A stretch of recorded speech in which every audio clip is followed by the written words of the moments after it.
about the classification of anchorage and how do you plan anchorage.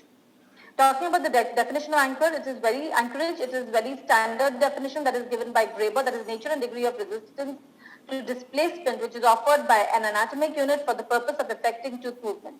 It is also a popular definition by White and Gardner, which says anchorage is the site of delivery from which the force is exerted. Basically, what we need to understand here is according to the manner of force application, there could be simple anchorage, stationary anchorage and reciprocal anchorage. Reciprocal anchorage is when the two units anchor each other and they move in the same opposite direction to effect tooth movement, where you can see here in correction of midline diastema, in correction of the crossbite, etc., a reciprocal anchorage. If, let us look at according to the jaws which are involved, there is intramaxillary anchorage, that is class 1 elastic, and intermaxillary anchorage, which is also called as the Baker's anchorage, where the elastics are running from the molars to from the upper arch to the lower arch, or they are intermaxillary elastics. According to the site of the anchorage, it could be intraoral anchorage, like the Nance button, the extraoral anchorage, like what we see in the headgears, and the muscular anchorage, which we see in the lip bumpers. According to the number of anchorage units, we have a single anchorage, compound anchorage, and reinforced anchorage. Another contemporary anchorage protocol that we see is temporary skeletal device. The device is temporarily fixed to the bone for the purpose of enhancing orthodontic anchorage, either by supporting the teeth of the reactive unit or by obviating the need for the reactive unit altogether, and which is subsequently removed after the use. So it is used, it is a temporary device which is inserted to effect critical anchorage cases. So if you see the types of microimplants that we can study here are for the exposure of the head, we have open head or the closed head. We have methods of placing, that is self-tapping method or the self-drilling method, and we have paths of placement, that is going to be obliquely placed or parallelly placed. Applications of microimplants, which we all must know, for intrusion of the molars, we see it for crystallization of the molars, considering space closure where there is critical anchorage, and retraction, we need a complete retraction of the anterior teeth. And in cases where you can see here that the posterior teeth are missing, in those cases also this temporary anchorage devices are of great use in aligning the remaining teeth. What is anchorage planning? Where we see maximum anchorage cases in which we want 75% of the space closure to be happening because of the anterior retraction, and very minimal or movement or no movement of the posterior anchorage unit here. And moderate anchorage cases where you see partial movement of the posterior unit as well as the anterior movement for the space closure, and minimum anchorage cases where you see 75% of the space is used up due to anterior with posterior anchorage unit, and very little space is used up due to anterior retraction. These are minimum anchorage cases. Absolute anchorage cases are where you see want complete space, extraction space is used up for anterior retraction.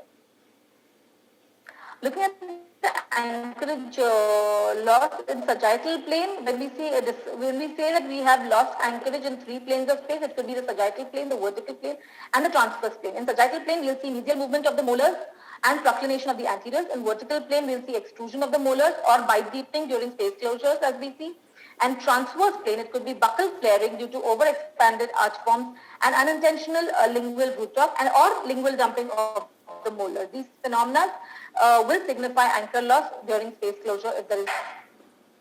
So frequently asked again questions are: define and classify anchorage. What is intermaxillary anchorage? Explain reciprocal anchorage. Define anchorage and enumerate different types of anchorage, and write about reinforced anchorage. Now coming down to the last topic of my presentation, that is the orthopedic appliances. Introduction to the orthopedic appliances. We have the headgears. We're going to talk about the protraction face mask and the chin cup in brief. Introduction, orthopedic therapy is aimed at correction of skeletal imbalance with correction of any dentoalveolar malocclusion being less important, in which little or no tooth movement could be desired. So it's more of desires skeletal tooth movement. So we have 3 approaches to the management of a skeletal problem, as we all know. One is a growth modification, one is camouflage treatment, or one is surgical correction. So this is a part of growth modification that we desire. What is the basis for all these orthopedic appliances that we are talking about? One is the amount of force, that is much higher forces are required in order to generate that kind of skeletal changes that we desire. direction of force is extremely important so that we give more effective skeletal tooth movement and undesirable dental movements are not received. Age of the patient, they are primarily choice of appliance in mixed dentition stages or growing patients, and duration of force of application is at least 12 to 14 hours of wear is desirable in order to get effective results. Headgear, ideally it is indicated in patients with excessive horizontal growth of the maxilla, headgears to restrain the growth of the maxilla. The components of the headgear that we can see is the force delivering unit, we have the force generating unit, and we have the anchor unit. When we talk about the force delivering unit, we have the face bow and the J-hook. We have the force generating unit, and then that is the elastics probably, or these hooks which are generated and depending upon the force desired. They are engaged on the J-hook, and the anchor unit, that is the head cap or the neck strap, which is the position, which the position is extremely important depending upon the tooth movement which is desired, the skeletal movement which is desired. The principle that this headgear uses is that the force or the resultant of the force from where it passes will result in the resultant tooth movement, the resultant movement. So if you see what is the center of resistance of the maxilla, it is in the posterior superior region of the zygomaticromaxillary suture. And if you see the center of resistance of the maxillary dentition, it is on the apical third between the premolars. A center of resistance, now what is the importance of this? Suppose that the resultant of the force is passing through the molar, as you can see in the first diagram, that it causes the distalization of the molar. But in case it passes below the center of resistance of the molar, then it will cause distal tipping of the molar, distal crown tipping of the molar. But if it passes above the center of resistance of the molar, in that case we see distal tipping of the roots of the molar. So the resultant from where the force of these headgears pass will make a very important role. The most important function of the headgears is to distalize the maxilla. According to the direction of the force, that is distal force, or the mesial force, according to the location of the anchor unit, the headgears can be classified into the cervical pull headgear or the combination pull headgear or the occipital pull headgear or the high pull headgear. So each of them have a function for extrusion. In cases of when we want the inferior positioning of the maxilla, we prefer the cervical pull headgear. If we need the intrusion of the maxilla or we need to intrude the maxilla, we need the occipital pull headgear.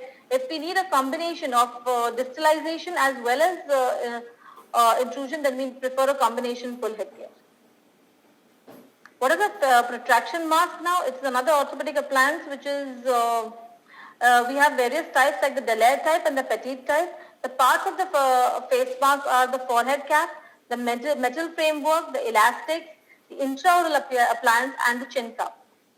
Protraction face masks are also called as the reverse pull headgear or the protraction headgear.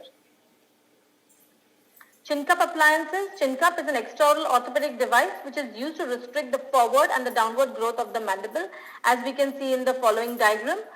We have either the occipital pull or the vertical pull chin cap, depending upon. It is mostly used for restrict the forward and the downward growth of the mandible. The frequently asked questions on these are indications of the reverse pull headgear, that is the face mask, contraindication of the reverse pull headgear, various types of headgears available, and clinical application of the orthopedic forces. So we